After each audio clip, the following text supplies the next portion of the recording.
You do realize that this is crazy, don't you? Emily nervously fiddled with the edge of the shabby cleaning lady's uniform, looking at the man in front of her with disbelief. $50,000, Benjamin Clark repeated, straightening his immaculate tie. For 3 days of pretending. Just imagine what you can do with that money. The luxurious penthouse on the top floor of a skyscraper in Midtown Manhattan seemed alien and cold to Emily. She was used to seeing him only during cleaning when the owner was away. Now, she was standing here as a potential participant in some crazy plan. Mr. Clark, she began carefully, I'm just a cleaning lady. How can I convince your parents that I am your wife? They're probably expecting to see... She hesitated, choosing her words. Someone more suitable to your status. Benjamin ran his hand through his perfectly styled hair. That's why you're perfect. My parents are simple people from a small town. They will be delighted with the modest girl chosen by their son. Emily sighed, looking at her reflection in the huge hall mirror. The dark circles under her eyes after the night shift, the faded uniform, she really was the complete opposite of what one would expect from a billionaire's companion. But why me? What is it? She asked, turning to Benjamin. New York is full of actresses who... Because you're real, he interrupted her. I've been watching you for the last 6 months. You're honest, hardworking, and... He paused. There's something special in your eyes. Kindness that can't be played. Emily felt her cheeks flush. She had never thought that her boss would even notice her presence, let alone draw any conclusions about her character.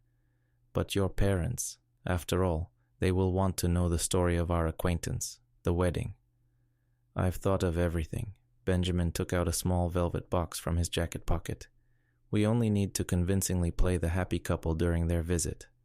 Opening the box, he showed off a gorgeous diamond engagement ring, which took Emily's breath away. It costs a fortune, she whispered, taking a step back. You can, Benjamin said softly. Look, I know it's a lot to ask, but my parents, they worked on a farm in Kansas all their lives to educate me. They're so proud of me, his voice cracked. I can't disappoint them with the news that at 35 I'm still single and completely immersed in my work. Emily looked at him carefully. For the first time since they'd met, she saw a crack run through his perfect mask of a successful businessman. They're coming in 2 days, he continued. We'll have time to prepare. I'll tell you everything you need to know about my family, teach you the rules of etiquette. And if they want to get to know my family? Emily asked softly. Benjamin froze, realizing that he had touched on a sore subject. He knew from his personal file that Emily had grown up in the foster care system, moving from one orphanage to another. We'll say you're from the Midwest too, he said softly, and that your family couldn't come to the wedding because of... circumstances. Emily smiled bitterly. At least you won't have to lie about it. Benjamin came closer and gently took her hand. I know it's a strange request, but you're the only one I can trust with this. You are welcome. There was genuine pleading in his eyes, and Emily felt her resistance melt away. After all, that money could change her life. She could finally go to college, which she had dreamed of since childhood. Okay, she breathed. I agree. The next 48 hours turned into a whirlwind of events for Emily. Benjamin immediately called his personal stylist, who brought a whole collection of designer clothes. The etiquette teacher worked with her until late at night, teaching her the rules of table behavior and small talk. Keep your back straight, Mrs. Thompson, an elegant lady with impeccable manners, repeated for the 100th time. You're Mrs. Clark now, the wife of one of the most powerful men in town. Emily was trying to remember which fork to use to eat a salad, how to hold a glass of champagne correctly, and what topics were appropriate for dinner conversation.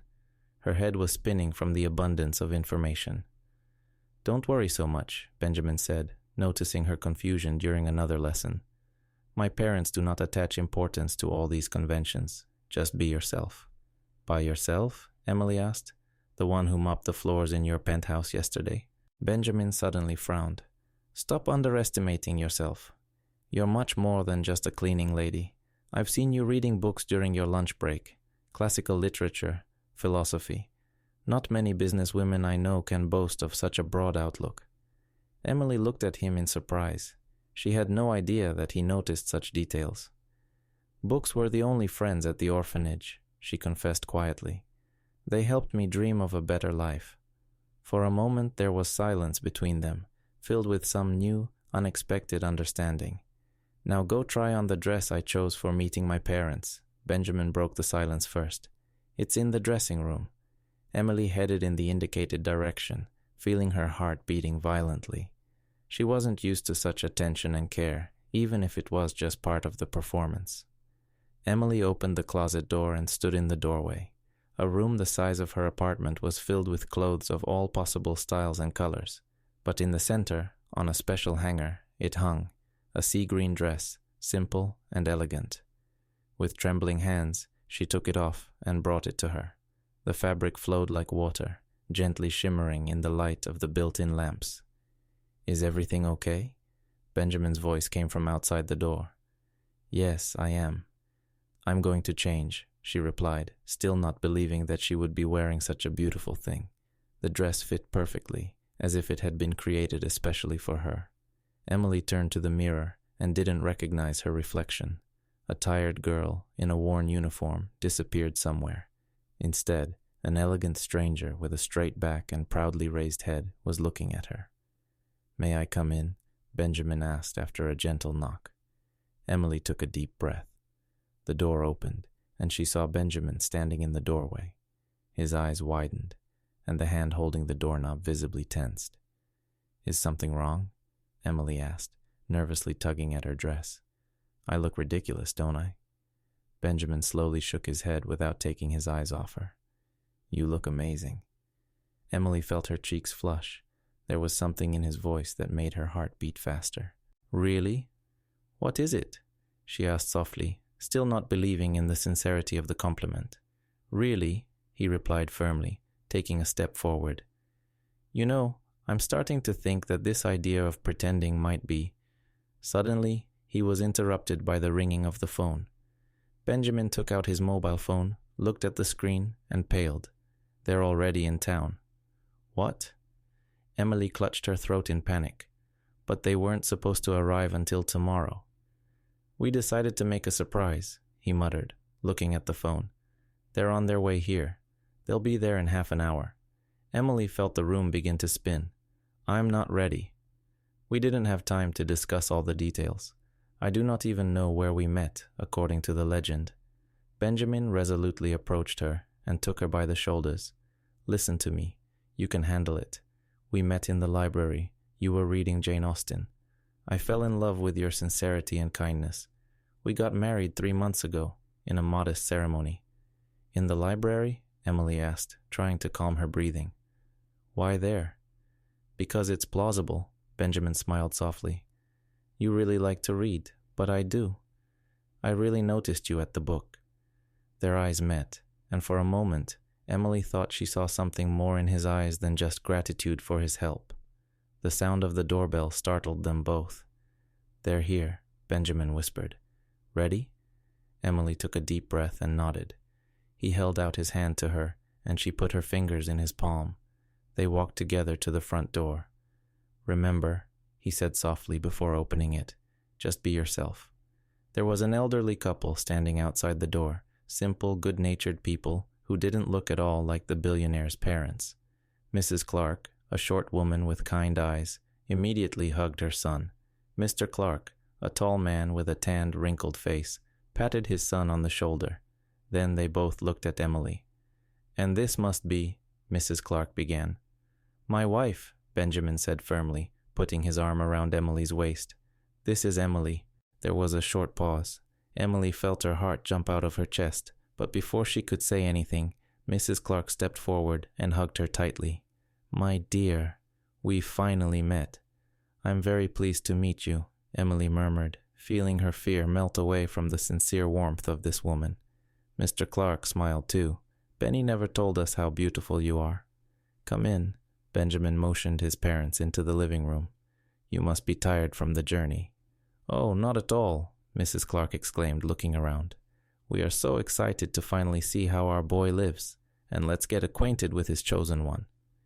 Emily felt Benjamin's hand tighten slightly on her waist, a silent support that strangely gave her confidence. "Tell me, how did you meet?" Mrs. Clark asked, settling down on the couch. In the library, Emily and Benjamin answered at the same time, exchanging a glance with a smile. I've read Pride and Prejudice, Emily continued, remembering her favorite book. And your son?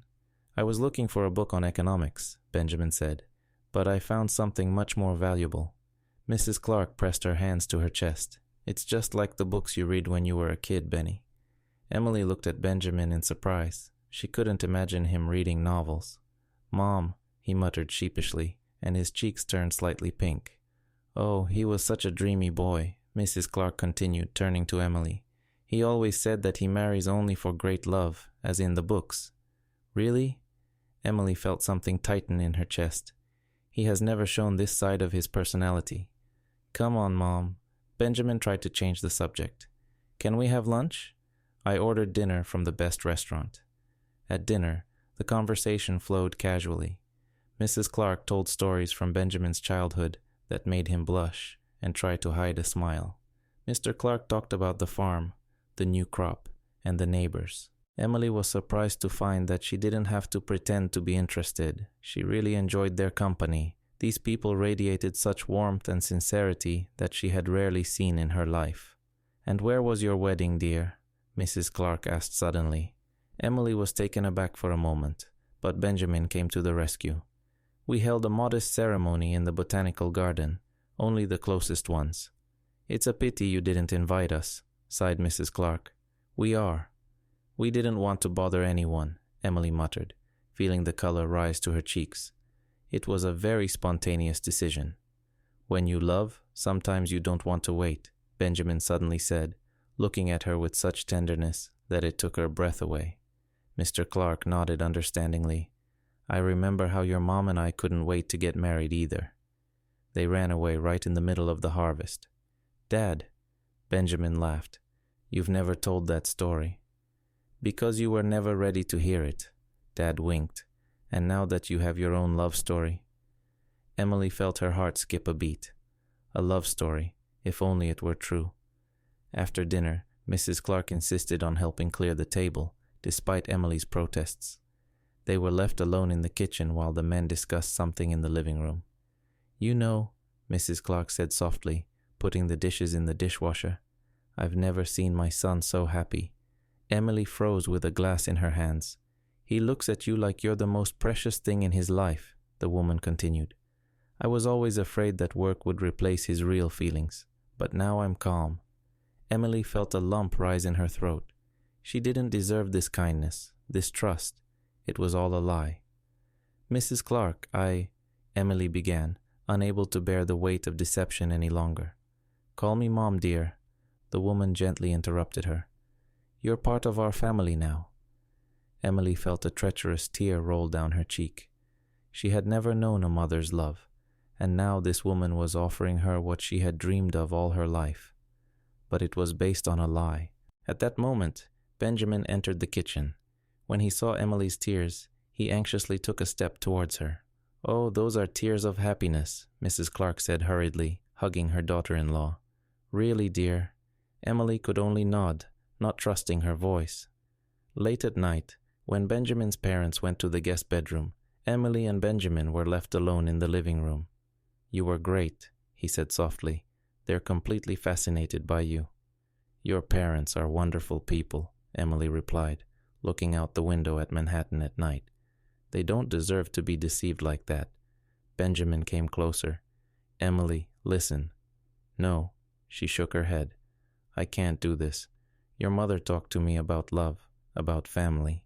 She called me daughter, and I'm just the cleaning lady you pay to lie to." "You're wrong." His voice was suddenly hoarse. "It's not just about money." Emily turned to him sharply. "What are you talking about?" Benjamin took a deep breath. "I lied to you. Not only to my parents, but also to you." "What?" She looked at him blankly. "I could have hired an actress. I could have found another way. But I didn't choose you because you seemed suitable for the role." He paused, as if gathering his thoughts.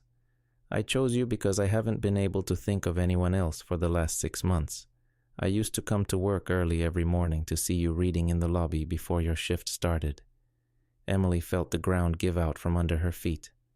I saw you leaving half of your lunch to a homeless old man at the entrance, Benjamin continued. How do you help new employees settle in? The way you smile at everyone, even those who don't notice you. Why didn't you say anything? Emily whispered. Because I'm a coward, he smiled bitterly. It's easier to build a multi-million-dollar company than to confess my feelings to a girl who seems too good for a workaholic like me. But you're a billionaire, and you're the most sincere person I've ever met, he interrupted. And today, watching how you communicate with my parents, I realized that I can no longer pretend. Emily stood there, unable to move. Her world turned upside down in one evening. Everything that seemed like a simple deal suddenly took on a completely different meaning. I'll pay you back, she finally said. All 50,000. What? Benjamin asked, confused. I can't accept them.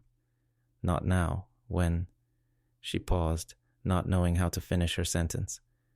Benjamin slowly approached her. Do you know what the most amazing thing is? When Mom said she'd never seen me so happy, she was right. Because for the first time in my life, I wasn't pretending. He gently took her hand in his. I shouldn't have asked you to play a role. I just had to work up the courage to invite you to dinner. And now what?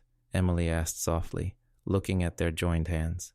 Now I'm going to ask you something, Benjamin smiled softly. Not as your employer, not as the person who offered you a deal, but just as a man who has been afraid of his feelings for too long. He paused, and Emily felt her heart begin to beat faster. Will you let me get to know you for real? He asked. No pretense, no roles. It's just you and me.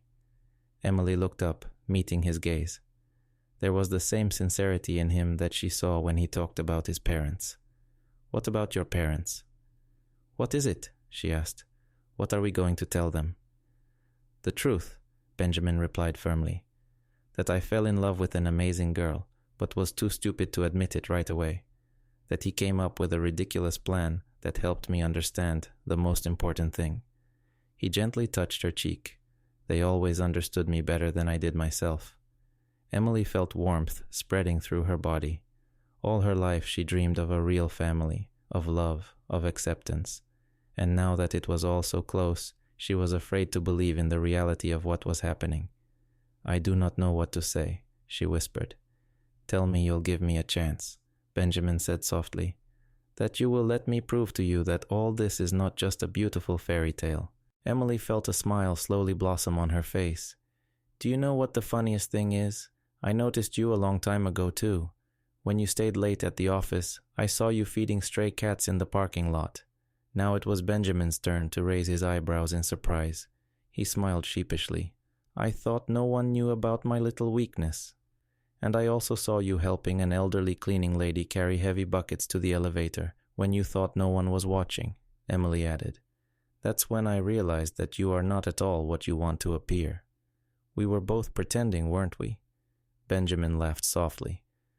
I was playing the role of an unapproachable boss, and I pretended not to notice what you really were, she finished the sentence. Dawn was beginning to break outside the window, painting the skyscrapers of Manhattan in delicate pink tones. They talked all night, rediscovering each other, without masks or pretense. You know, Benjamin said, looking at the first rays of the sun, Mom was right about the novels I read when I was a kid. I always believed in true love. I just forgot about it, immersed in my work. Emily leaned against his shoulder, and I've always dreamed of my own love story, like in books. But life has taught me not to believe in fairy tales. Maybe it's time for both of us to stop being afraid to believe. What is it? He asked softly. In the morning, when Mrs. Clark came into the kitchen, she found them together. They were cooking breakfast, laughing at something of their own, and in their eyes shone that special happiness that cannot be played. Good morning, she smiled, watching this picture. Emily and Benjamin exchanged glances, and he squeezed her hand lightly, letting her know that everything would be fine. Mom, Benjamin began, we need to tell you something. But Mrs. Clark just shook her head. I can see everything. And you know what? Sometimes the most beautiful love story begins with a little white lie. She came over and hugged them both, and a new day continued to flare up outside the window, promising a new beginning.